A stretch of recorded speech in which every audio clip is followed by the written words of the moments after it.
Selamat pagi, kita bertemu lagi dalam pertemuan ketiga atau sesi ketiga mengenai tradisi teknik industri serta simplifikasi kerja dan pengendalian kualitas.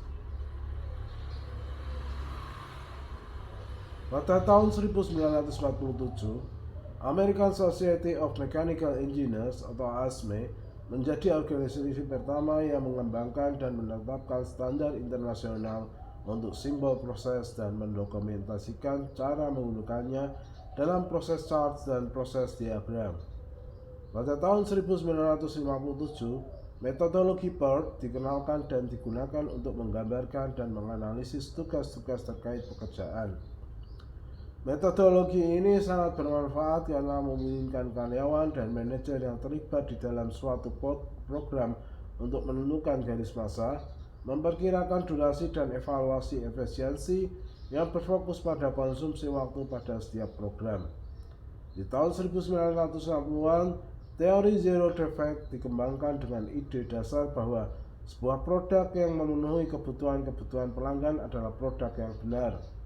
Pada tahun 1979, Bill Crosby mengemukakan quality is free, the art of making quality certain, yang mengenalkan 14 langkah program peningkatan kualitas yang dirancang tidak hanya untuk meningkatkan kualitas tetapi juga untuk menekan pemborosan sumber daya pada fasilitas produksi.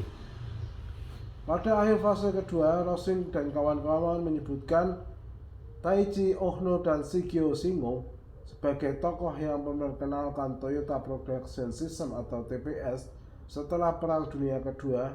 Pada tahun 1988, Taiichi Ohno menjelaskan filosofi dan konsep dasar TPS melalui publikasi Just in Time for Today and Tomorrow. TPS mencakup konsep Just in Time atau biasa dikenal dengan JIT, serta Waste Reduction dan pull system bersamaan dengan teknik manajemen aliran.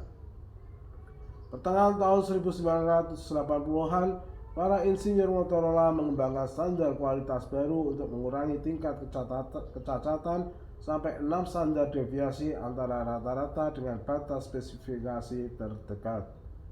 Formulasi konsep strategis Motorola ini dikenal dengan Six Sigma.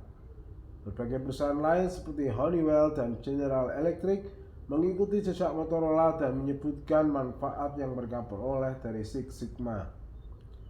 Sejak kemunculannya di awal tahun 1970-an, TPS telah berevolusi secara dramatis menjadi matang sambil terus-menerus disempurnakan oleh profesional dan akademisi.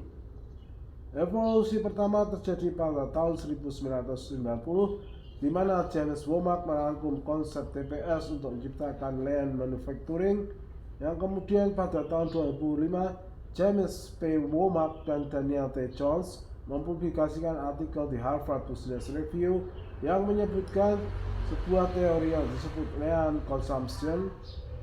Jika Lean Manufacturing menentukan cara untuk membersihkan proses manufaktur, Lean Consumption meminimalkan waktu dan usaha pelayanan dan memberikan apa yang mereka inginkan, kapan dan di mana mereka menginginkannya.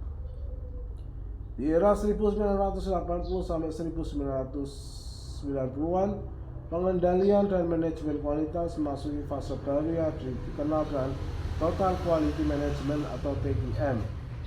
TQM adalah istilah yang dipakai untuk berfokus pada kualitas. Definisi TQM umumnya mengandung frase seperti fokus pada pelanggan, keterlibatan seluruh tenaga kerja, peningkatan berkelanjutan, integrasi manajemen kualitas ke seluruh organisasi. Beberapa alat yang terkait dengan penerapan konsep TQM dalam organisasi antara lain: yang pertama adalah House of Quality atau Quality Function Deployment atau QFD. Yang kedua adalah teknik Taguchi. Yang ketiga diagram Pareto. Yang keempat diagram proses.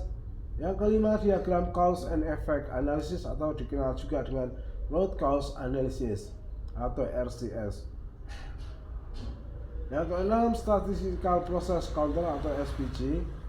Yang ke-7 siklus plan do check and act atau PDCA, dan yang terakhir adalah EFGM atau Excellent Model atau Business Excellent. Harmon menambahkan sebuah pengembangan yang lebih khusus dalam tradisi pengendalian kualitas, yaitu Capability Maturity Model atau CMM oleh Software Engineering Institute atau SEI, Carnegie Mellon University. CMM muncul sebagai respon dari SEI untuk memenuhi permintaan dari US Department of Defense atau DoD yang menginginkan sebuah cara untuk mengevaluasi organisasi perangkat lunak dan menentukan mana dari mereka yang berpotensi untuk memenuhi apa yang dijanjikan dalam waktu dan anggaran yang sesuai. CMM adalah sebuah model yang mengasumsikan bahwa organisasi yang tidak memahami proses-prosesnya dan tidak memiliki data tentang apa yang sukses dan apa yang gagal cenderung tidak dapat memenuhi janjinya. Mereka mempelajari berbagai perangkat lunak dan mendefinisikan serangkaian langkah yang dilakukan oleh organisasi seiring dengan meningkatnya kemampuan dalam mengelola proses perangkat lunak. Secara umum, CMM membedakan menjadi 5 tingkatan, yaitu inisial atau proses-proses sebelum didefinisikan. Yang kedua adalah repeatable atau proses-proses dasar dalam departemen didefinisikan dan diulang dengan cukup konsisten. Yang ketiga adalah defined atau organisasi secara keseluruhan tahu bagaimana seluruh proses bekerja bersama dan dapat melakukannya dengan konsisten. Yang keempat adalah managed atau manajer secara konsisten menangkap data terkait proses-proses dan menggunakan data itu untuk memastikan proses berjalan sesuai jalurnya. Dan yang terakhir adalah optimizing atau manajer dan anggota tim secara kontinu bekerja untuk meningkatkan prosesnya. Level 5 digambarkan oleh CMM sebagai sebuah perusahaan yang mengadopsi kualitas proses secara menyeluruh seperti halnya General Electric, GE, dan Toyota. Dalam perkembangan selanjutnya muncul banyak versi, dan belakangan ini SEI berusaha menyatukan berbagai versi ke dalam CMMI atau Capability Maturity Model Integrated. Pada saat yang bersamaan, SEI juga memperluas penggunaan CMMI di luar pengembangan perangkat lunak sehingga dapat digunakan untuk menggambarkan seluruh perusahaan dan kematangan proses secara menyeluruh. CMM menjadi dasar dari pengembangan model kematangan di berbagai bidang termasuk model kematangan proses bisnis yang akan dibahas lebih lanjut. Demikian dari saya, terima kasih.